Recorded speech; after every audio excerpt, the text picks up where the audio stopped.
There are those introverted by traumas, anger, loneliness. There are those that are depressed by their own depression. Those socially anxious folks from social intimidations. There are those mentally disordered only by society myths. Man, too much expectations ruining our social wellness. Every each of us was born sane, serene, and sound. But the insane society yields insanity in us. Nkiri muto cyane bari bazi ko nshobora kuzakurana ubumuga bwo kutavuga, ariko yego nyine nta muntu uba utaratera indobo n'ubu ndi umuntu wabayeho nkagira amazina menshi y'amahimbano. Iyo mbashije kubarura ayo nibuka cyangwa ayo nemeraga kwitwa asaga, kandi nanone nkumva igihe cyari ndarambiwe. Ukunda bwa mbere wakunze wiga mu kangahe? Wa mbere primaire. Tubaye ikaze inshuti bakunzi bacu ba Basote jam. Kuri uyu munsi nizera ko aho muri mwese mu nce zitandukanye z'isi mumeze neza. Uyu munsi twabateguriye umutumirwa w'uyu munsi, umusizi, umwanditsi, umuhanzi n'ibindi byinshi araza kutubwira muri iki kiganiro. Mbibutsa ko mwemere gukora comment, like, abatarakora subscribe mwe muracikanwa n'umuco, inganzo byacu. Okay, reka dutangire. Uyu dufite imbere yacu mwese muri kubona yitwa Mwalimu Lakhpin. Mwalimu Lakhpin, uraho neza? Uraho murakomeye? Cyangwa mvuze ngo good morning teacher? Byose nta kibazo. Okay, watangiye usuza abadukurikiye. Nanjye ndabasuhuje, mbanje kugusuhuza wowe tugiye kuganira, ariko mbona no gusuhuza abadukurikiye muri aka kanya bishimiye gukurikirana ikiganiro tugiye kugirana, kandi mbifuriza no gukomeza kugira ibihe byiza, gukomera mu mitima, kandi no gukomeza abandi aho bishoboka hose. Okay, ubwo byumvikana neza ko ubu turi kumwe n'abantu batatu. Hari umuntu udukurikiye, hari Mwalimu Lakhpin na Jean Prince Nizeyimana ugiye kuyobora iki kiganiro. Okay, reka twikomereze. Ubundi Mwalimu Lakhpin niyo mazina yawe cyangwa se niyo nyine amazina y'ababyeyi cyangwa n'iby'ubusizi? Murakoze. Ubusanzwe amazina y'ababyeyi nitwa Muhire Emmanuel. Niyo mazina nitwa kuva nkiri muto. Mwalimu Lakhpin rero ni izina ry'ubuhanzi, ariko rifite amateka maremare cyane, rifite aho rigiye rihuriye n'ayo mazina yandi niswe n'ababyeyi, rifite aho rihuriye n'ubuzima bwanjye bwite. Muri make navuga ni izina ry'ubuhanzi. Ndumva icyo cyaba kibaye. Okay, uradusobanurira wenda mwarimu twese turabyumva ni Mwalimu Lakhpin, ibyo numva ko ntago ari benshi bahita babasha kurisobanukirwa. Nanjye ubwanjye Lakhpin, mbere yuko nsobanura Lakhpin wenda reka mugani nanarisobanure ryose. Mwarimu, reka mpere kuri mwarimu. Mwarimu ubusanzwe ndi umwarimu wabigize umwuga, narigishije kuva mu mwaka w'ibihumbi 2010 nayigishaga, narabyize kwigisha. Hirya y'ibyo rero navukiye no mu muryango w'abarimu. Mu by'ukuri inzozi ndende nari mfite zari zo kuzaba umwarimu nk'uko ababyeyi banjye babayeho. Ikindi ni izina Mwalimu ni izina nakunze kwitwa ndikuye kuri data. Yari umwarimu, akaba abantu bambona nanjye bakanyita mwarimu nkuko nawe bamwita. cyane cyane bashingiye yuko bavuga ko dusa. Akaba hari uwatwitiranya wenda turebeye mu cyoko akavuga ati uriya ni Mwalimu Ndora.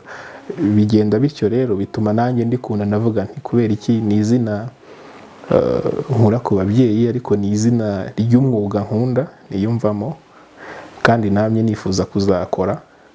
Ubwo rero ndavuga nti nta kuntu nabita kandi n'ubundi uyu munsi impamyabushobozi mfite ni y'ubwarimu niyo kwigisha. Lakhpin rero nkuko nari navuze ko amazina yanjye aturuka ku bintu byinshi, ku mateka menshi. N'ubundi umuntu wabayeho nkagira amazina menshi y'amahimbano. Iyo mbashije kubarura ayo nibuka cyangwa ayo nemeraga kwitwa asaga 14 yose. Yego. Ubwo rero mu gihe nari ntangiye ibikorwa by'ubuhanzi nahoze se numvise nshaka nanjye gufata izina, reka mvuge mu Kirundi mvuge ngo ry'akaranga kanjye. Vuga nti rifite umuzi mu mibereho yanjye kuko ubusanzwe ubuhanzi nkora ni ubuhanzi bw'umutima. Ntekereza rero nkanyura muri ayo mazina yose namye mpimbwa nkasanga yose ndayakunze. Mpitamo rero kuyahuriza hamwe yose. Nshaka izina rya najya nitwa nkumva ko koko rihagarariye ya mazina yose. Nibwo nahitagamo kwitwa Lakhpin, ngira ngo ni muri 2010 icyo gihe. Mu by'ukuri risobanuye umuntu w'amayobera menshi atangaje. Mu Kinyarwanda nuko narisobanura. Kurumva ni umuntu ufite ibimuranga byinshi dufatiye ku mazina, ariko nanone n'imibereho abayeho ikaba ishobora gutera abantu kumwibazaho. Nicyo risobanuye iryo zina muri make. Ndizera abadukurikiye bose babashije gusobanukirwa na Mwalimu Lakhpin. Hari ahantu ugize uti cyane cyane ubuhanzi bwanjye bw'umutima wabivuze gutyo. Icyo cyo ubuhanzi bw'umutima uhanga imitima ukayishyira hanze cyangwa tubyumvishe nabi? Ntabwo mpanga imitima, naba nisumbukura. Kuvuga ubuhanzi bw'umutima mu nshamake nuko ibihangano byanjye biba bishingiye ku nkuru mpamo zanjye bwite. Ntabwo buri gihe ziba ari zanjye bwite, ariko ziba ari inkuru zinkoraho. Niba hari ikintu cyabaye kikaba cyarangizeho ingaruka cyangwa se nanjye kikangeraho, ubwo nshobora kuba ari inkuru nk'umuntu wayibayemo uyirimo kandi atari yo mpimbye. Ntabwo nkunda guhimba inkuru, ziba ari iz'ibintu byabaye cyangwa se uko niyumva mwako kanya mu mutima nshingiye ku kintu runaka ndi gutekereza. Ibijya bitekerezo rimwe na rimwe tutabasha gushyira hanze, nkumva ngewe nibyo nshaka gusangiza abantu. Bwa bwoba abantu dukunda kugira mu mutima muri rubanda tudasanzwe dusakaza, bya binezeza abantu tudakunda guhishura, ubusazi se, ibyo byitwa ubusazi abantu badashaka kuvugaho, badashaka no kwemera ko bafite. Ibyo rero nibyo nita iby'umutima kuko ni ibintu biba bikurimo, biba biri mu mutima. Yego, biba biri mu mutima. Kenshi bikunze guhishwayo ntushake ko hari ababimenya. Nuko nicyo nashaka kuvuga. Hari abagiye bakurikirana Basote bakabona byinshi, hari n'abagiye bakurikirana mbere ho gato bakabona ibihangano byawe, baza kugera ku kintu barambaza bati intero y'umwige.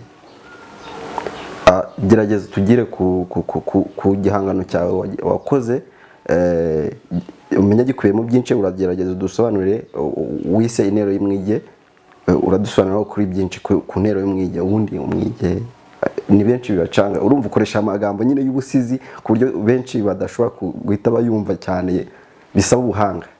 Yego ibyo intero y'umwige ni umuzingo w'ibisigo nashyize hanze mu mwaka w'ibihumbi 2020. Na album ya mbere nari nkoze. Natangiye kwandika imivugo mu mwaka w'ibihumbi 2005. Yego njya mu marushanwa, hanyuma rero nyuma naje kureba se njya mbona abantu bashyize hanze za album z'indirimbo, abantu bagashyira hanze za mixtape za EP, ariko kuki ibi bihangano nkora ibisigo nanjye nshaka gukora icyo kintu, kuko nanjye nkora umuzingo mvuge nti ndawutunganyije mushyize hanze, hanyuma ibindi wenda bizakurikira, ariko nanjye nkore album numva uko bimeze ndeye ko byanakunda.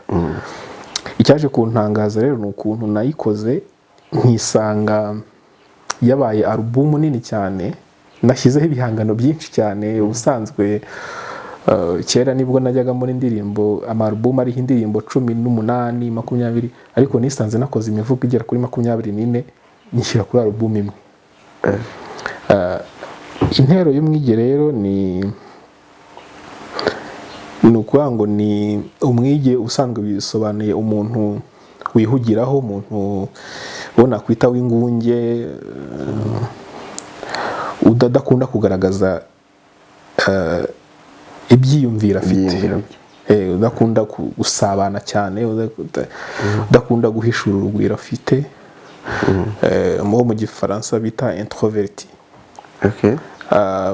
Rero intero y'umwige ngo ni uburyo umwige abaho, uburyo atekereza, imimerere y'umwige, ni icyo nashaka kuvuga. Rero iyi album ikubiyemo intekerezo n'imyumvire y'uwo muntu nyine w'umwige nashaka kuvuga.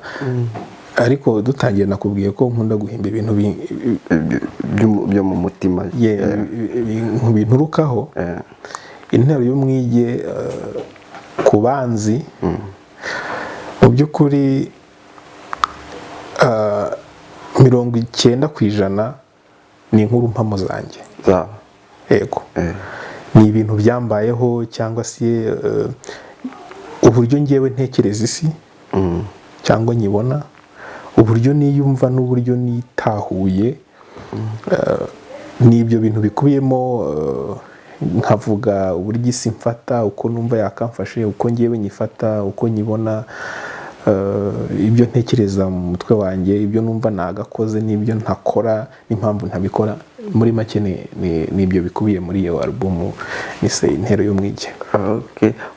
Watubwiye ko muri uwo muzingo harimo nyinshi, waduha icyo benshi bakunze kwita kapera cyangwa kamwe muri utwo ngutwo? Ari byinshi mugani guhitamo kimwe bisa n'ibigoye, ariko kandebe nkuko nabivuze, nkunda kugira icyo nita ni inganzo y'amibazo. Ikunze kuba ari inganzo y'amibazo. Hari nk'igisigo nise ndinde.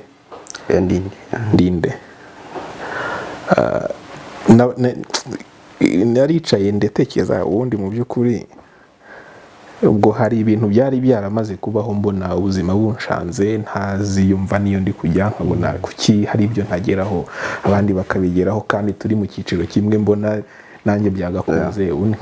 Ubu ndi nk'abandi, ndi umuntu se ndi. Bituma rero njya muri icyo kintu cy'amibazo nk'iyo si. Nuko rero aho mvumbukiyemo mvumbukana mvumbukana ikivugo kana amibazo. Ntanya mvuga nti ndinde, nakabaye ndinde, none se ubwo ndinde ku kibazo cyanzubaje, ntazi niba n'abandi hazi uwampa inama. Byaba ari ikiguhirwa ko inshoza ururimi rumpa idatoranya ivuko n'imbo, none nkaba ibyo ndeba abantu bagena byose ninde watumye ndaha ngo hari mubaze impamvu ari uko yabishatse nta mahirwe namwe yo kuba ndaba ndundi. Nshaka kumenya umuntu wifashe nta soni habe ngo nitwa Muhire Maye byamfata kumva ntakwiye guhirwa n'ubwuza nkwiye. Nshaka kubaza data impamvu atari we data kandi akaba na data ngo mbwire data wundi menye uwo nshinja nyawe. Reka mbe ngarukiye aho ngaho. Dindi. Okay. Iyo urebye kuva watubwiye ko watangiye kwandika 2015 2005 sorry 2005 uko ureba ibihangano byawe ese ukora imivugo gusa cyangwa hari n'ibindi bihangano ukora bitandukanye? Nkuko 2005 nibwo nanditse umuvugo wa mbere. Icyo gihe nari gombaga kujya mu marushanwa yo ku ishuri, ariko si cyo gihe natangiye gukora ubuhanzi, ahubwo narabijyanishaga nandika indirimbo, mpimba ikinamico, ndi n'umukinnyi w'ikinamico, nandika n'inkuru ngufi, kandi nkuko nahoze nanabivuga nuko izina ryanjye ribivuga mwarimu, n'ubusanzwe ndi mwarimu w'ikinamico. Mfite ubwo bumenyi bwo kwigisha ibyo nkora nabasha no kubyigisha. Rero nkora indirimbo, imivugo, ikinamico, n'ubwanditsi muri rusange. Kandi koko mise nibuka ya ndirimbo yawe nakuye ngo iriya ndirimbo kari sawa. Hari ibintu najyaga nkora nkabikora bigezo, nkavuga nti njya numva abandi bajya muri studio reka nanjye njyeyo, reka ngende ngerageze nkajyayo. Ariko mu by'ukuri ntabwo mu byiyumviro byanjye mbere ya hose ntabwo numvaga nifuza kumenyekana nk'umuhanzi, nk'umuhanzi usohoka hanze. Numvaga nshaka uburyo nahangagamo byari nko kwinigura, nkumva ninandika ibintu, niba nimba indirimbo nkayandika ahantu nkabika, nk'umuvugo nkawubika, ngewe ubwanjye icyo nashaka kuvuga nakibwiye impapuro, byarangiye. Nibwo buryo nakwita bwo kwivura ngewe nabikoraga nko kugira ngo nivure ishavu n'amibazo yabaga yanzengereje. Bya bindi bishingiye ku mwige. Yego. Nanone umuntu ahita yibaza ku bijyanye n'ubusizi, ku bijyanye n'imivugo mu Rwanda, bihagaze bite kuri ubu ngubu? Ni iki cyatu umuntu yavuga wenda ngo wenda birakwitiraho mwibaza ese ibi bintu by'ubusizi ni kimwe nk'imiziki turi kubona wenda iri kuzamuka ku rwego uvuga ngo umuntu akora umuziki bikamubeshaho, ese mu bijyanye n'ubusizi ho bihagaze gute? Mwakoze. Kugeza uyu munsi ubusizi icyambere no kubugereranya n'umuziki nkunze kuvuga ko ari ikosa, kuko burya biragoye gufata umwana ngo umugereranye na se cyangwa na nyina, uvuge ngo ari umwana, ngo ari na nyina, ngo umuntu ufite ibigwi ninde. Sibyo. Ubusizi reka dufate hano mu Rwanda, ubusizi ni nyina w'ubuhanzi bwose tubona. Ariko ubusizi bwageze igihe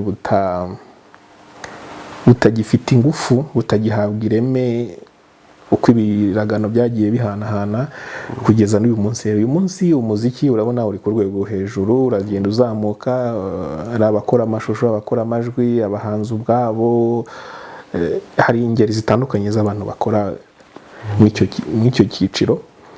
Ubusizi nabwo rero ntabwo uko bwari bumeze mu myaka 10 ariko bumeze uyu munsi. Ubona hari bugenda buzamuka, hagenda hazamo amaraso mashya, hagenda hazamo abantu bafite ivugurura ridasanzwe.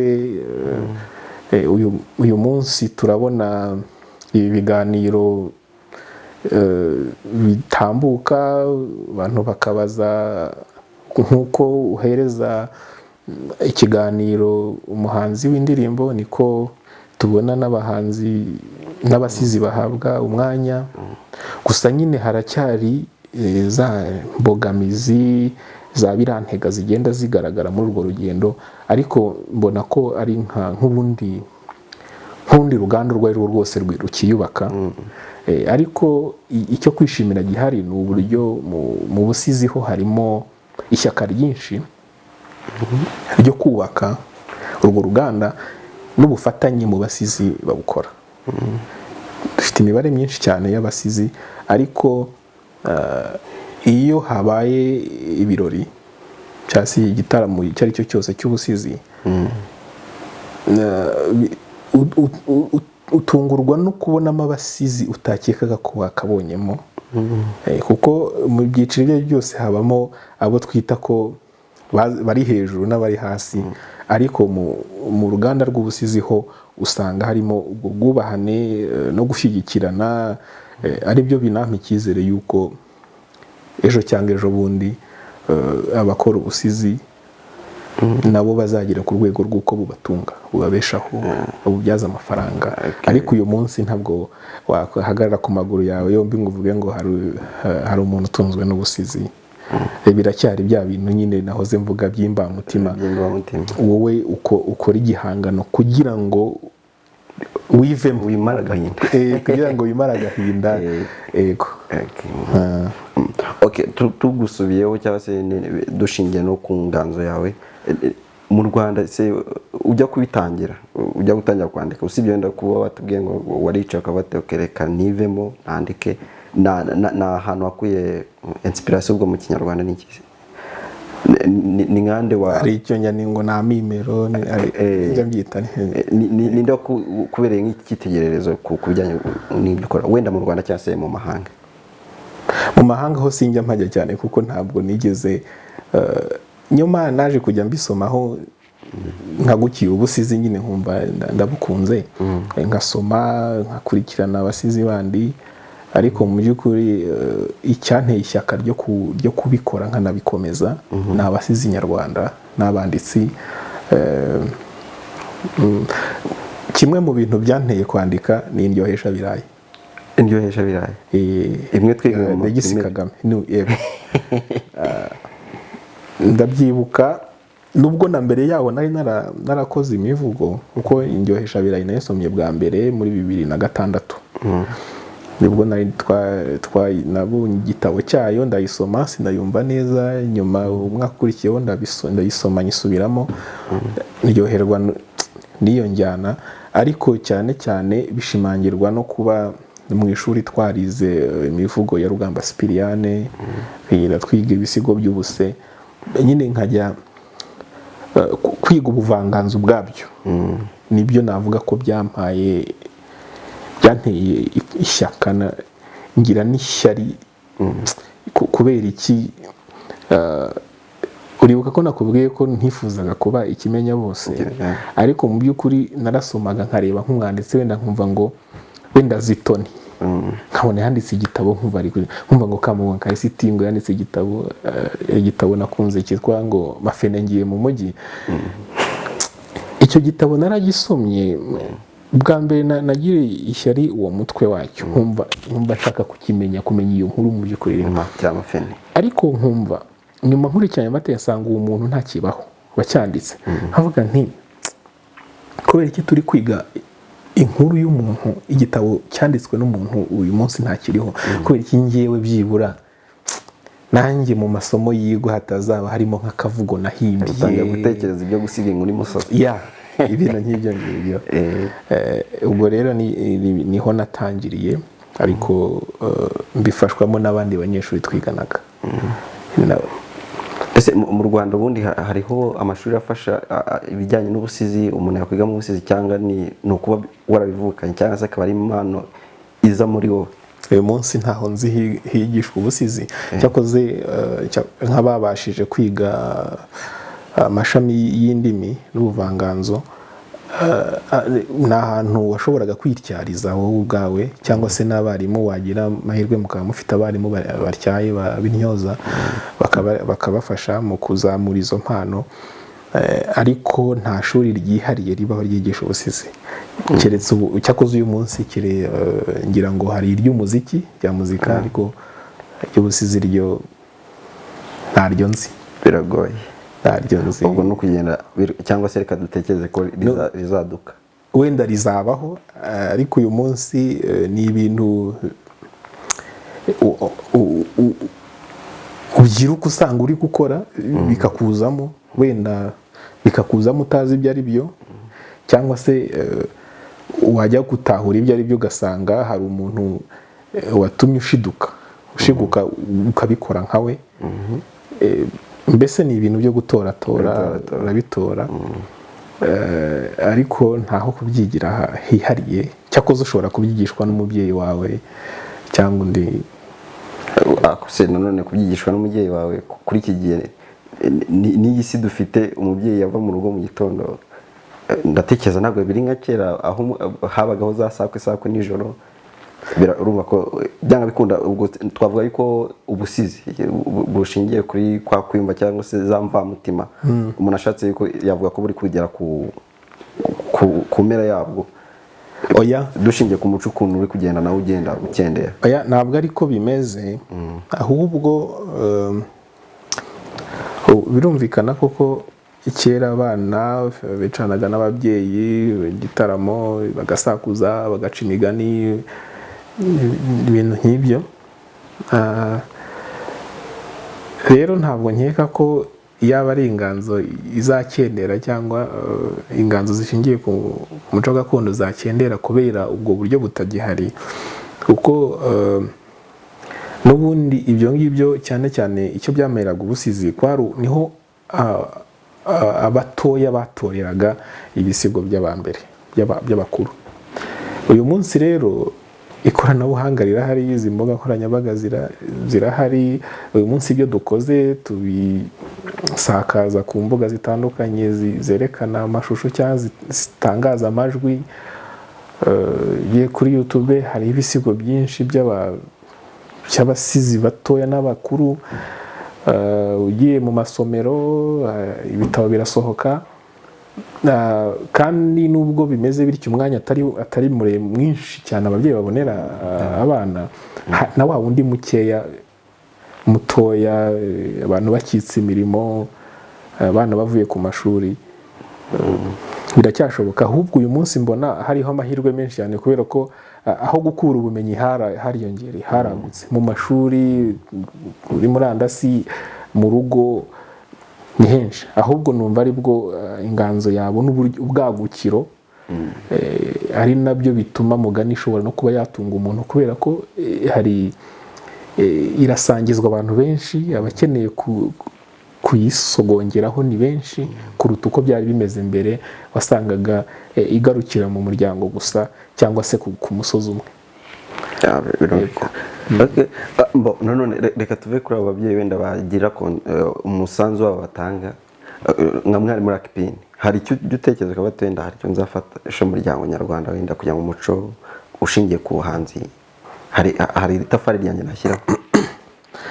Ubundi iyo wiyemeye, njya mbyita ko ari ukwihotorera inganzo, kuko iyo uri mu bintu bitakugaburira, njye mbyita ko ari ukubyihotorera. Ariko nanone usibye nanjye no ku bandi bahanzi, iyo wemeye, igihe cyose wemeraga gukora igihangano cya mbere ukagitangaza, wari utangiye gushyira itafari ryawe kuri urwo ruganda. Ikintu cya mbere rero ngewe ibyo mbitekereza ko igihangano nkoze icyo ari cyo cyose gifite icyo kimariye uruganda rw'ubusizi mu Rwanda. Kandi nanone bitari ibyo kuvuga ngo nahanze ibihangano byinshi kugira ngo nyine byumvikane ko hari umuntu wasohoye ikintu, ariko ahubwo ngakora n'ibihangano bishingiye ku myemerere yanjye, uko numva mbona ibintu, yaba ari ibyo mpana cyangwa ibyo mpanura, nkabishyira hariya. Byanze bikunze haba hari umuntu umwe cyangwa babiri bigira icyo bifasha cyangwa bimarira, nawe akaba yabyifashisha mu kwitekerezaho. Ko niba ndi kuvuga uburyo nibaza ku isi yanjye nkikije, hari undi nawe uba yarahize muri ako kazitiro yibaza ejo he cyangwa uyu munsi he. Iyo abonye rero undi mugenzi we nawe uri kubyibaza, nawe bimubera ihuriza akafata umwanya akitekereza akisuzuma ku buryo nawe iyo avuye mwayo mibazo aba yabaye icyaremwe igihe. Aba yabaye undi muntu uri gutekereza isi mu bundi buryo. Kandi hari umuhanzi umwe wigeze kuvuga ko hari igihe inganzo uyikurikirana cyane ikakuryohera ugatana ugatana ku bwende ukagenda ku bushake nyine ugatana ukayoba ku bushake nyine ubishaka ukagenda ugaherayo cyangwa se ukayoba kubera ko ushaka kuyoba nyine kubera impamvu kubera ko hari abantu bayobye wenda ushaka kujya ukura muri ubwo buyobe ugiyemo ukazabagarura ukongera ukajya mu buyobe kugira ngo uvane abayobye. Yego. Cyangwa se ukajyayo utazi ko wagiyeyo. Sibyo. Rero ngewe sibye ko ntajya nkeka ko ntandukira ariko aho impande zose nkoramo nzikoramo kubera impamvu cyane cyane ngashingira ku mumaro ibyo bintu ngewe byangiriye. Ikintu mbona kitagize icyo kimarira ngewe ntabwo nyandikaho.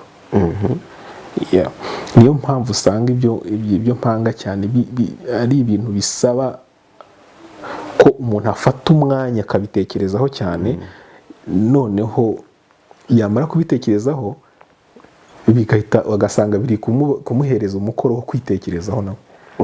Yego. Nshingiye rero ku bantu b'abahanzi ku mpano zitandukanye ukababona uyu mwaka wa kabiri wa gatatu uwa kane ukabashaka ukababura, bivuze ngo baratubura bya bintu bitekerezagaho biba byarangiye.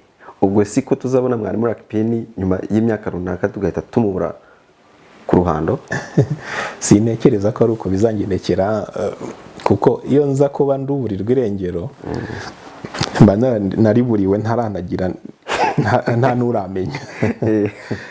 Kuko urumva imyaka yose nahanyanyaje ngenda n'ubu kandi ndacyatera utugeri. Nta ntambwe zirenze ebyiri ndatera.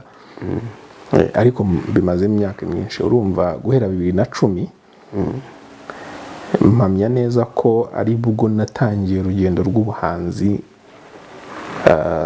nk'umuhanzi umva ko agiye kubigira umwuga.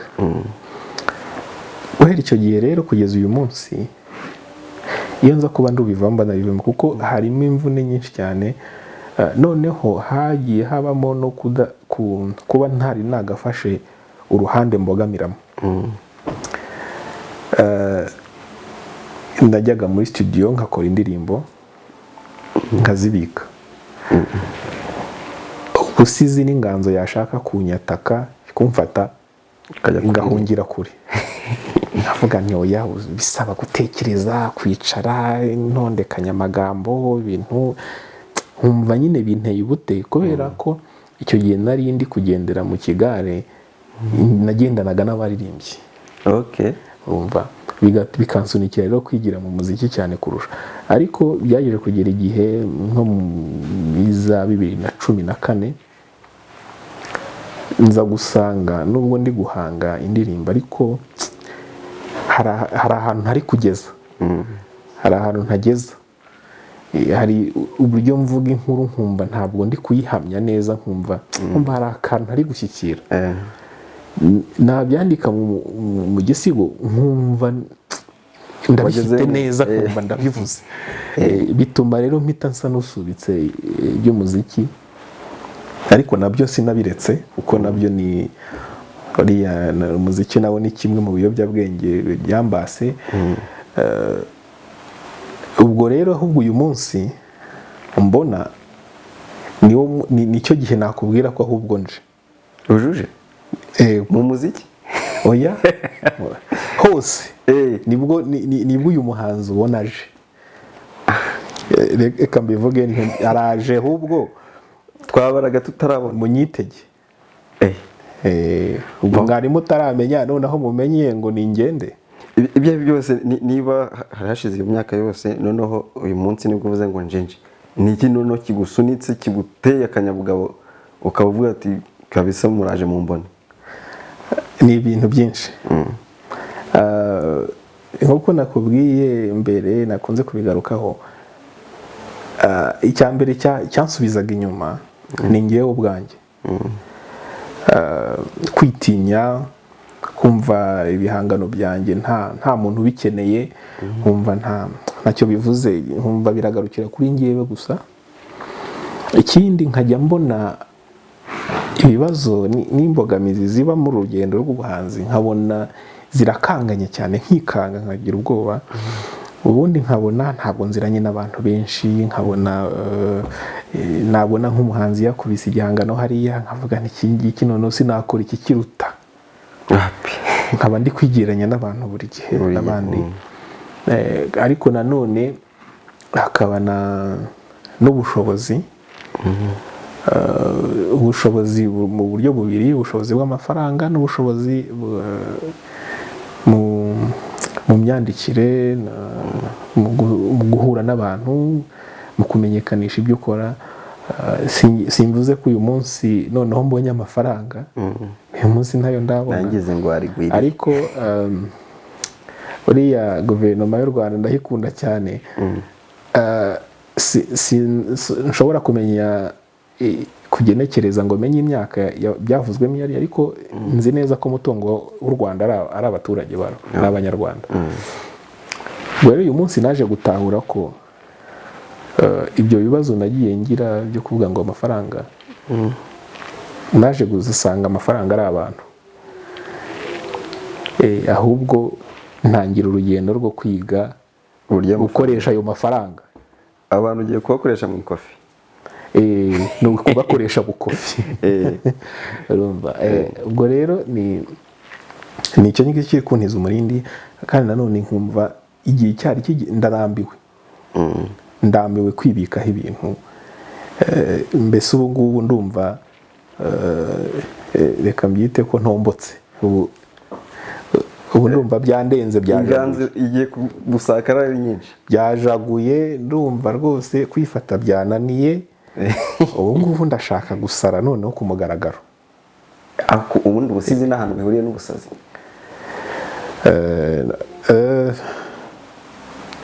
ubundi mu basizi hagati yabo twemera ko turi abasazi ariko mu batari abasizi ntabwo turi abasazi kuko nubwo hari wigeze kuvuga ngo ni abasizi bagwa ku ijambo ni abasazi bagwa ku ijambo ariko twebwe duhora ku ijambo kuko ubusizi ni ijambo kandi ijambo ryaremye isi n'ijuru ndetse ubwo rero si ubusazi ahubwo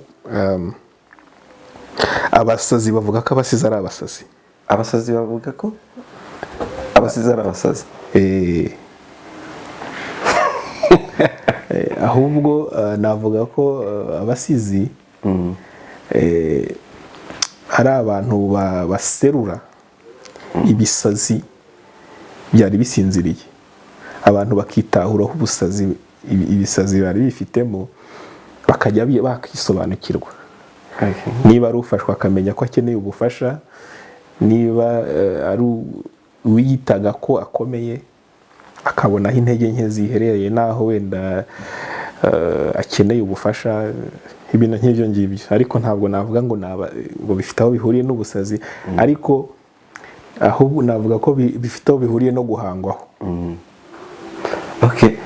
ubwo wavuze ati ujuje byanga bikunda hari ikintu kiri mu nyandiko uri kwandika uyu munsi Mwalimu Lakhpin uri kuduteganyiriza iki abafana twisiga amarangi bagende mu mihanda bisiga amarangi ngo haje Mwalimu Lakhpin ntabwo mbuze kwandikaho ni sungona byitenywe iki ni ibiryo byanjye nyine mbihoramo nibyo binduhura mu mutwe nibyo nitabaza iyo mbabaye nishimye ntuje rero byo ndabikora buri gihe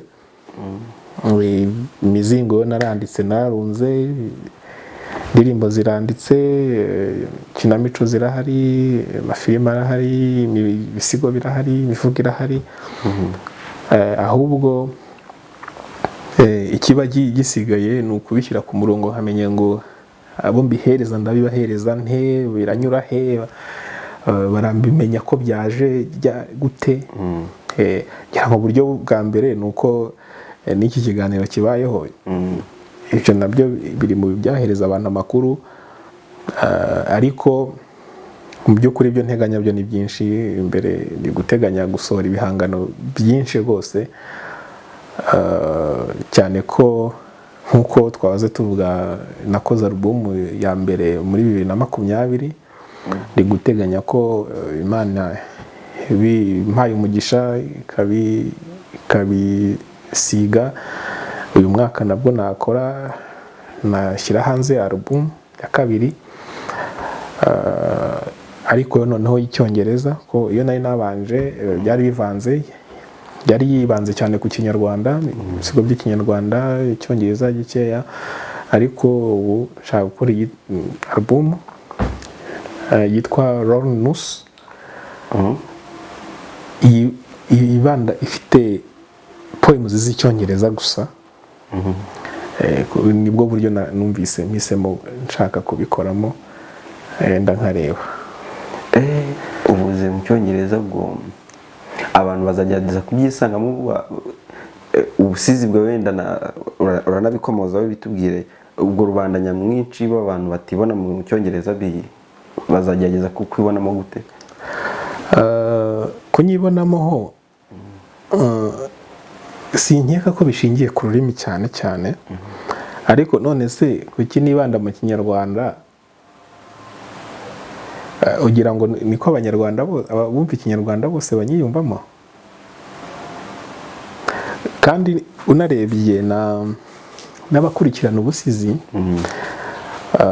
wenda bagenda biyongera umubare ugenda uzamuka ariko si benshi uyu munsi imbaga y'abantu dukunze guhura nayo ikurikirana ibikorwa by'abasizi bakora ubusizi usanga n'ubundi izo ndimi zombi bazikoresha kandi nanone ntabwo bisobanuye ko ikinyarwanda nzakireka kuko icyo gihe niba nsohoye alubumu uyu mwaka y'icyongereza mwakurikiyeho n'ikinyarwanda gusa kandi na hagati aho ngaho ntabwo bivuze ko ntazabahereza imizigo y'ikinyarwanda bose wasezeranyije abantu yuko haba mu bisigo haba no mu ndirimbo utubwiye ku bijyanye n'ibisigo ubwo indirimbo aho tubigenze dute naho tuzitegereza uyu mwaka byose no gutegereza kuko mfite uburyo ndi kubikoramo umuziki n'ubusizi ni ibintu utapfa gutandukanya uko wiboneye ahubwo hari uburyo bwiza bwo kubijyanisha tukabihuza bigakorana ubwabyo bikanywana hanyuma bikabyara ikintu kiryoheye ugutwi ariko gifite na wa mwimerere w'ubusizi nanone ibyo rero biri mu byo ndi gutekereza gukora usibye ko no kuririmba n'ubundi nabyo ntazabura kubikora kuko ni ibintu nkunda kandi niyumvamo numva binezeza umutima wanjye kandi mba numva n'ibyo nakoze bishobora kugira abantu runaka bifasha.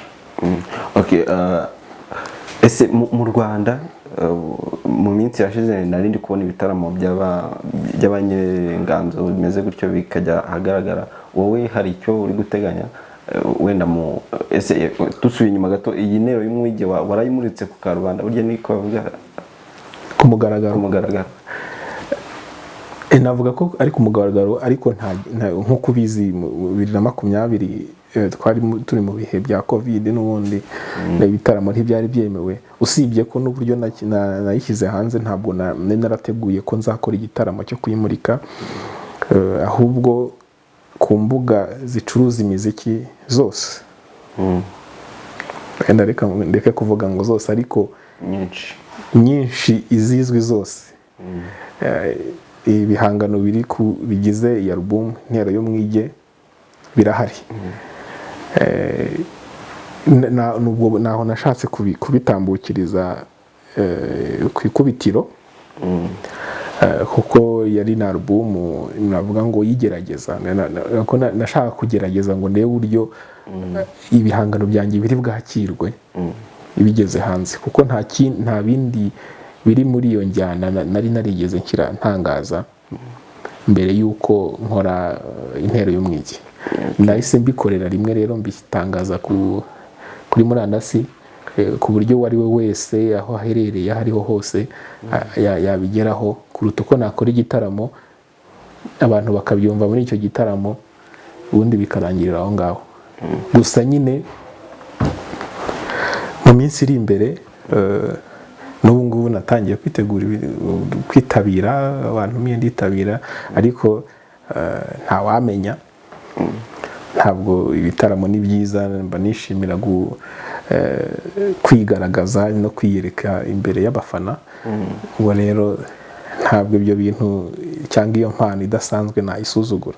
Ntabwo ibitaramo nanjye igihe kizagera mbitegure kandi bizamenyeshwa. Umwige, okay, noneho watubwiye ko urandika amateatere y'indirimbo, poem cyangwa se n'ibisigo? Yes, ibisigo. Usibye wowe kuba wabyishyira ku karubanda ahabona, ni abantu mu Rwanda wari watangira kwandikira bimwe muri ubwo busizi? Oya ntabo. Nta n'ibyo uteganya? Ubu rero mu ruganda nk'uru nguru ntabwo uvuga ngo ntabwo navuga ko ntabiteganya,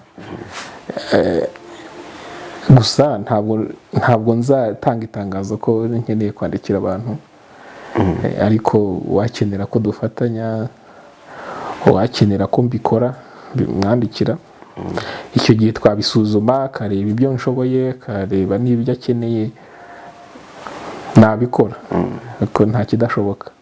Okay, bahanzi rero bandika indirimbo cyangwa se bajya inganzo zizimana bajya bakugana? Ntabwo wavuze ko ndi umucunguzi, ntabwo ndi umucunguzi w'inganzo zazimye.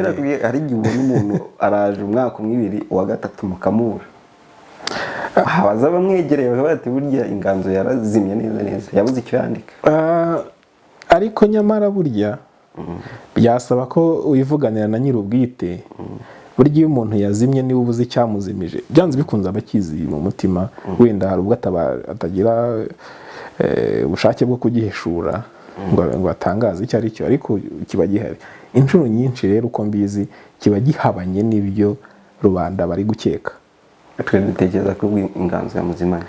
Nuko abantu bamwe bashobora gukeka, kimwe nuko nk'ubu nshobora kuba mfite ibintu nifuza kuvuga. Reka nguhe urugero. Nk'ubu nshobora kuba ndi umwarimu w'imibare, nkaba nikundira ibiyega, nkavuga ntingiye gukora ubuhanzi bukuyemo inyigisho z'ibiyega. Izo nyigisho zarangira iryo somo ndisoje ry'ibiyega, ntabwo nzagaruka ngo nigishe, kuko nzaba narasoje isomo. Sinzajya wenda ku mvange kandi ibiyega aribyo njyewe nashaka kwigisha. Icyo gihe rero n'uwo muhanzi ashobora kuba wenda ibyo yashakaga gutangaza yarabirangije, ariko bitavuze ko inganzo ye izimye. Ahubwo icyiza ni uko niba ari itangazamakuru cyangwa se nabo bafite ibyo bibaza kuri we, bamubaza nyir'ubwite, kuko afite impamvu. Rimwe na rimwe hari igihe ashobora kuba ari no kwisuganya kugira ngo agarukane undi murindi mu wundi mujyo. Okay, nanone dushingiye ku byo wagiye uvuga, niba kuko ubusizi n'ubuhanzi ndumva ari kimwe, bitari byazamo amafaranga ku buryo utavuga wenda ngo ni ibintu wakora bigutunge byonyine, ese nibikomeza gutyo byo ntabwo byaba imbogamizi y'uko wenda za mpano n'abana batoya bakeneye kubikora batinya? Wenda batoya bashobora gutinya, ariko burya nta itinya itarungurutse. Utinya n'uba yabikoze, kuko utarabijyamo ashobora no kubakeka ko amafaranga arimo. Impano rero gusa nyine n'ababirimo batabyungukiramo, batabibonamo amafaranga, bashobora gutinyisha babandi bifuzaga kubijyamo. ariko nanone ubusizi nkuko nigeze kubivuga ni ubuhanzi bw'umutima. Ni ibintu dukora dukunze, twariye cyangwa dushonje,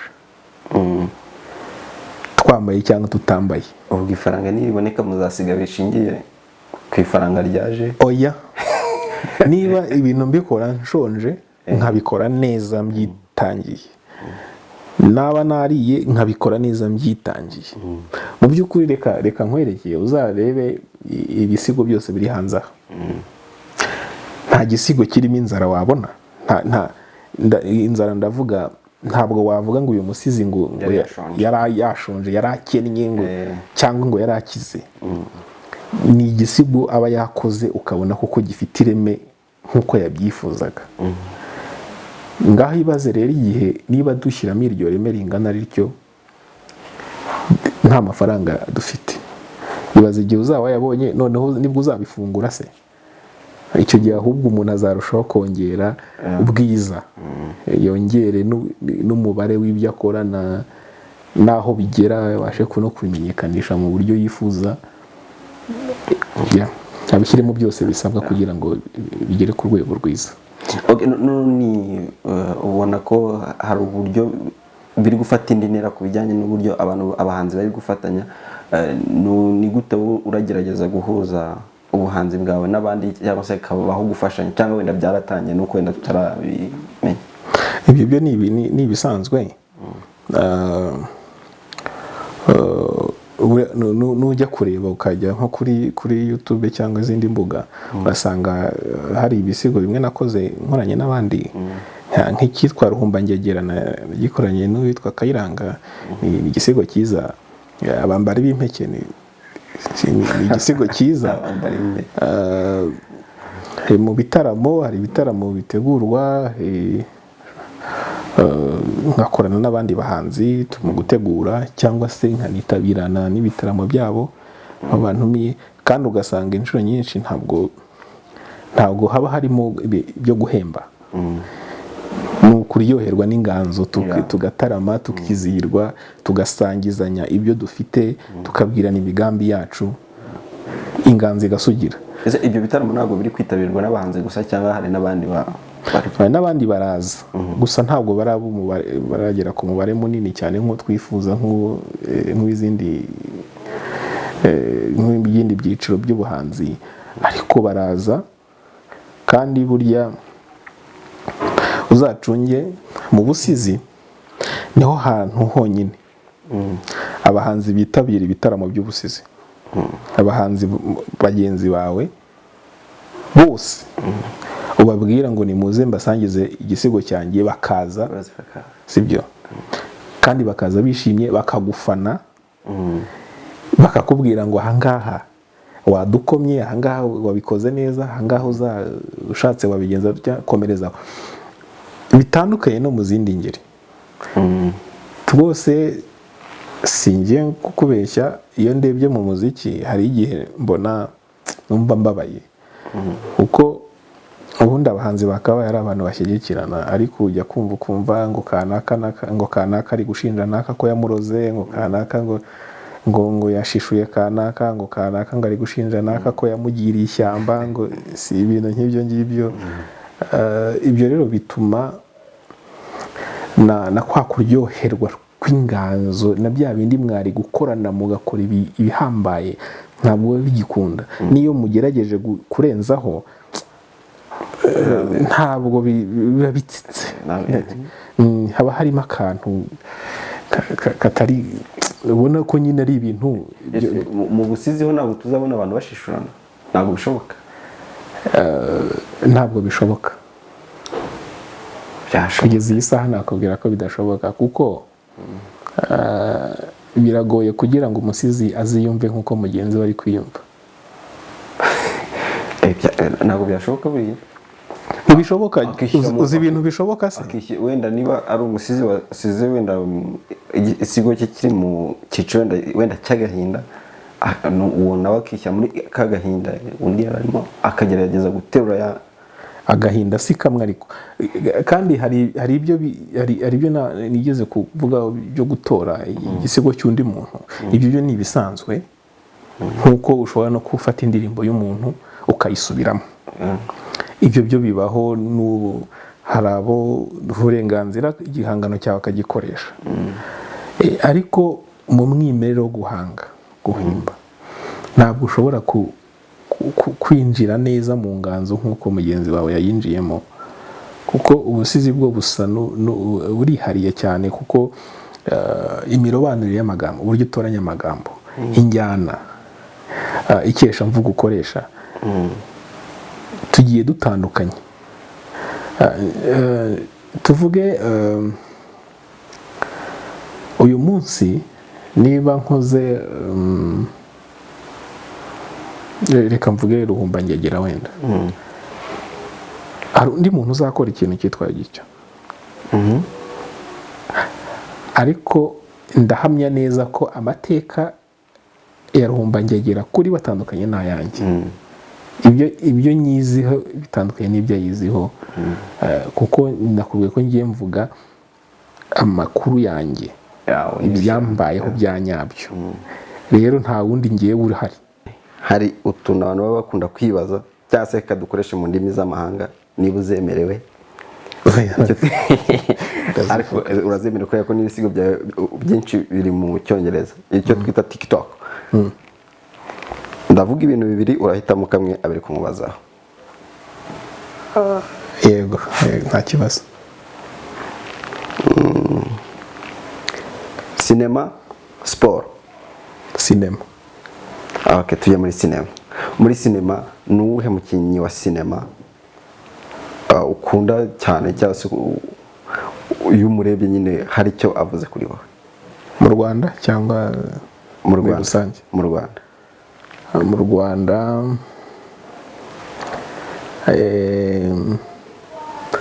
hari benshi, ariko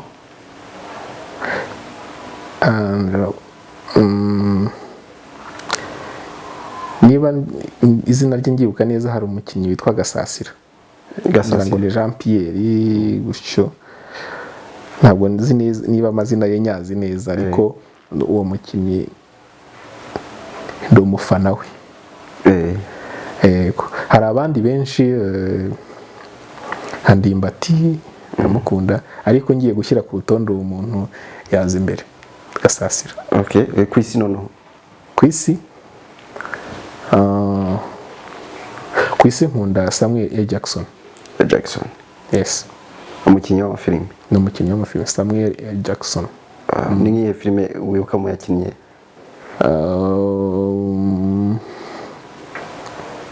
Bodyguard's Wife. Okay. Amazina ntago mba nyibuka neza, ariko amafilime nkunda kuyareba. Ngize irindi nibuka, irindi nibuka nayikubwira. Tujye ku cya kabiri. Akazi, umuryango. Umuryango. Ni iki umuntu agusabye mu ncamake wavuga ku muryango wawe? Ncamake.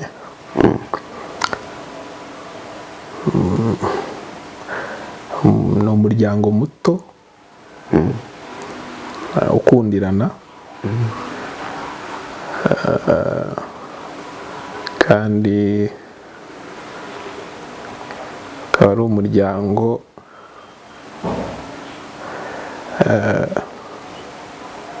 simvuge ngukira, ni umuryango udakunze kujya ku karubanda, nyine umuryango wimenya. Yego. Okay. Niko navuga. Nawo ni umwige. Ndumva naba mbitora hese. By'ukuri ni umuryango nyine, na umuryango wanjye ntabwo ari umuryango munini cyane. We cyangwa se ushobora no kuba ari munini, ariko nkurikije uwo nzi, abo nzi ntabwo ari benshi cyane. Kandi ko nzi tubanye, turakundirana, turagenderana, turafashanya aho biri ngombwa, ariko usanga harimo buri wese kumenya ibye. Buri wese amenya ibye, ntawe upfa kwivanga mu by'undi. Mu mabyiruka y'umwana hari nk'ishusho umuryango uba ubona mu mwana, uti wa mwana wawe uzaba iki ngiki, cyangwa se uyu mwana tumubonamo iki. Ni iki wakundaga kubona umuryango wawe ukwitezeho, cyangwa se uvuga ati uyu mwana azabamo iki kintu?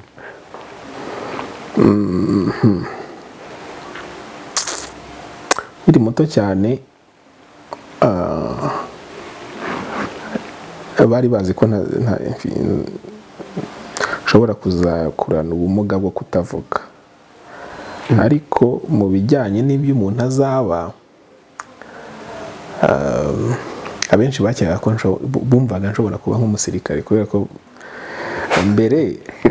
mbere abantu bumvaga umusirikare nyine harimo ibintu by'ubugome, umuntu w'umurakare, wagaragaraga nk'urakaye, yego, umunyamahane, kubera kugira amahane cyane, bumvaga rero icyo ariko ntabwo ari umuryango uvuga ngo papa na mama ko, ahubwo data yumvaga nzaba umuntu w'umutekinisiye, wenda umwubatsi cyangwa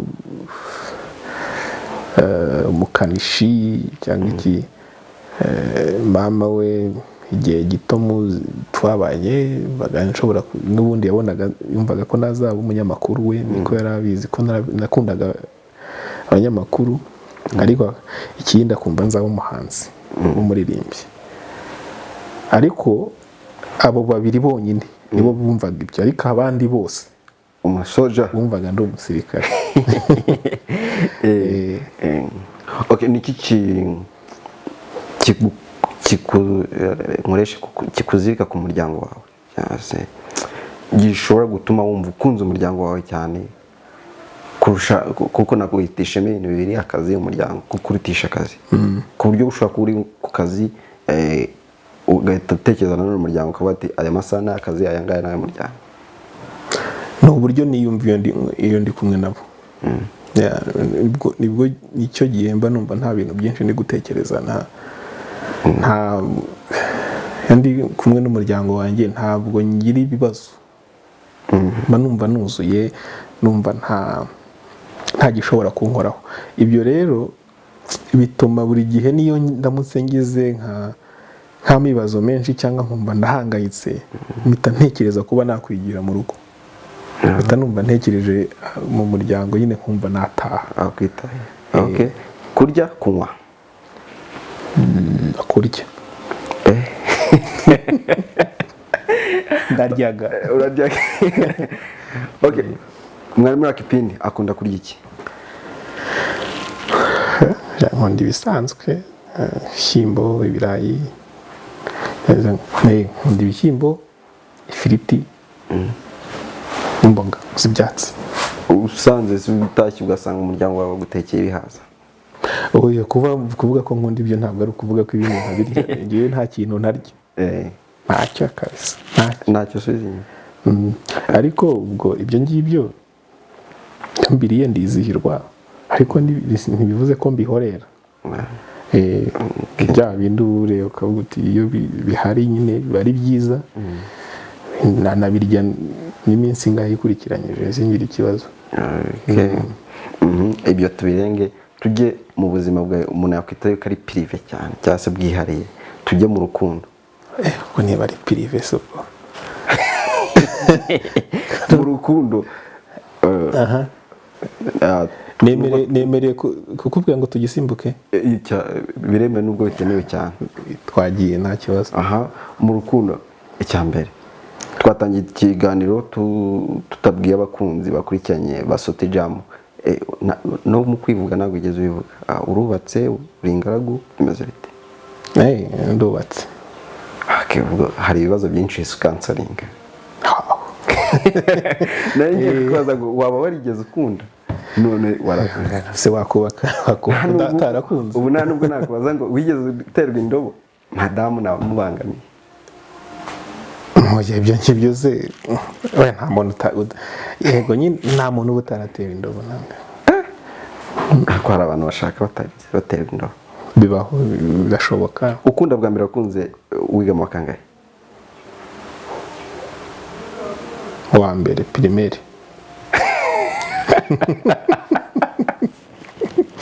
Akako ntabwo tukarenga. Wa mbere primaire Biratunguranye se? primaire wandikisha ako cyara ibishonye. Nari ntaratangira no wa mbere ahubwo nari nkimenyereza. Ari byitwaga kwimenyereza ubu wenda bisigaye byitwa materinere. Bako ndi mwana yabaga buri mwaka byitwaga ngo ni kibura mwaka cyangwa icyo gihe nibwo wakunze umukobwa. Yego. Urabimubwira se? Ntabwo nibuka niba narabimubwiye, ariko icyo nibuka nuko namwandikiye ibaruwa, ariko iyo baruwa ntiyamugezeho.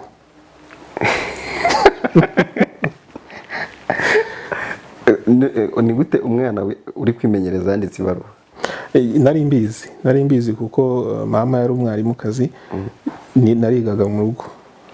Harimo ibihekane mu ibaruwa? Nari nzi kwandika inyuguti zose, nari nzizi n'ibihekane byo mu wa kabiri byose nari mbizi, no gusoma wenda ibyo mu wa gatatu byose nari mbizi. Ibaruwa nandikaga nyine nawe urayumva, n'ibihekane byo mu wa kabiri byose sinari mbizi, nzi indanganyashabwa wenda kugarukira nkaho, ku buryo nyine ibaruwa yabaga wenda ku nshuti yanjye nkunda, nyine ugasanga wenda hari ibyo wanditse nabi ariko nyine narabyanditse. Wayohereje ute se? Ntabwo nayo urangije kuyandika. Nayibitse iwacu, nta ababyeyi baje kuyigwaho nyine, ntabwo byangendekeye neza muri make, ntabwo yamugezeho. Urwo rukundo rwawe rwa mbere ugeze ugira uhura narwo, uwo muntu wakunze bwa muvuga tereka umwana mwandikire uza amakuru oya ubu nta makuru yenzi nta makuru yenzi, ariko nigeze guhura nawe za 2012. Basi se aracyahari mu wa mbere primaire nako umwana wo muri materineri yanditse ibaruwa. Ariko amakuru se yamugezeho? Ayo makuru ashobora kuba yazi, ariko ntabwo nzi kuko ntabwo twigeze tubiganiraho aho dukuriye. Ntitwigeze tugira amahirwe yo kuganira ngo tubiganireho. Ariko nabonaga igihe twahuriye nabonaga ameze nk'umuntu ubizi. Yarabizi byanze bikunze afite amasonesone. Yego, ushobora gusanga wenda narabiganiraga no twana kuduhungu tugenzi twanjye, cyangwa se wenda nkaba narabimubwiye nkaba ntabyibuka. Kuko ubundi mu by'ukuri ikintu cyari cyatumye mukunda nuko yajyaga abo wa mbere. Yabaga uwa mbere nkabo wa kabiri. Iyo namukunze umunsi yari yabaye wa mbere, numva mukunda by'ishyari, numva nshaka numvaga ntashaka ko azongera kuba uwa mbere mbese. Ariko nkabona nshaka kumenya ukuntu abigenza kugira ngo abe uwa mbere, kugira ngo nzajye mujya imbere. Kubera urabona kera iyo twajyaga kumva amanota bahamagara wa mbere tugatonda umurongo, wa mbere wa kabiri akajya inyuma y'uwa mbere gutyo. Rero naho ibintu byari bimeze bityo gusa. Ibyo tuzabigira ikiganiro gitandukanye byaba ibintu birebire. Okay, tutangiye ikiganiro hari akantu nakumvishije, reka nongere nkakumvise maze udusobanurire neza uburyo cyangwa se bikubiyemo kujya wasanga ari nka bya bindi watubwiye ko ari biri mu bintu uduteganyirije. Kuko nakumvisha abantu batoke, reka nzaze nkumvishe numve niba hari kinakaziyo, reka mwumvishe gatoya. There are those introverted by traumas, anger, loneliness. There are those that are depressed by their own depression. Those socially anxious folks from social intimidations. Wakumvishe sawa tubwire. Ndumva niba nibuka neza aka kantu naka extract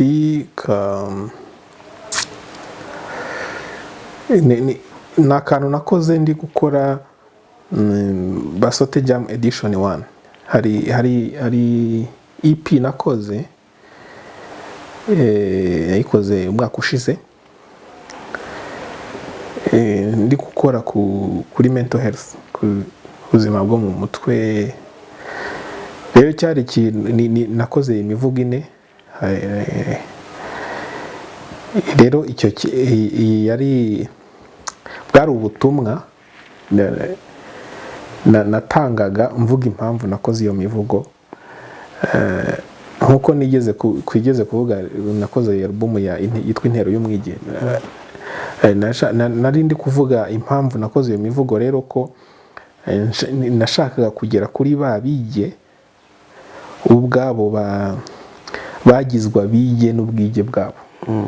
Nshaka kwerekana ko hari uburyo abo bantu bafatwa nabi, bagafatwa nk'abantu b'abasazi, bakitwa ko hari ibintazi, inyamara atari abasazi. Nkerekana nkasobanura ko iyi sosiyete ifata abo bantu nk'ibicibwe, ntibiteho ngo ibagenere ibibakwiye, ahubwo ikaberaho guhora ibashinja ko batameze neza, batari normal. Kandi mu by'ukuri nkerekana ko ahubwo iyo sosiyete irwaye, yo ubwayo niyo irwaye, ahubwo uburwayi bwayo igahitamo kubutwerera abantu biturije. Rubanda rero babona umuntu ufite imyitwarire itameze nk'iyabo bakamwita ko ari umusazi. Ni icyo ngicyo nashaka kwerekanamo. Okay.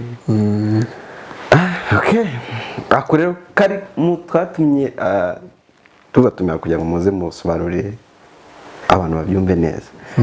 Okay, twizere ko ubutaha